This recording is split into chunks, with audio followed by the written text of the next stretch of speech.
يانيك فيريرا، كفايه بقى، مدرب تافه بلا فكر بلا شخصيه، ضيعت الزمالك بغبائك، غور في داهيه. شيكو بنزا، انت مش لعيب كوره، انت كارثه ماشيه على رجلين، عشوائي معتوه ومش عارف اساسيات لعب، غور في داهيه.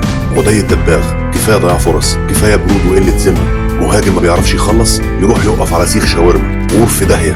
ناصر ماهر، المفروض انك صانع العاب، لكن الحقيقه انك صانع معاناه، بتفقد الكوره كل لمسه ومفيش قرار صح منك من اول الموسم، غور في داهيه.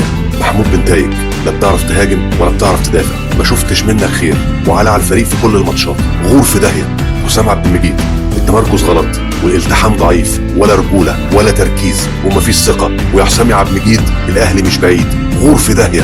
محمد صبحي، الحارس اللي بيخوفنا اكتر من الخصم، كل كره بتتشاط عليك او بتكون معاك بنقول يا ساتر، غور في داهيه. مجلس اداره الزمالك وحسين لبيب، مجلس ضعيف، لا عنده رؤيه ولا كاريزما ولا احترام للجماهير، النادي بينهار وانتوا بتتفرجوا،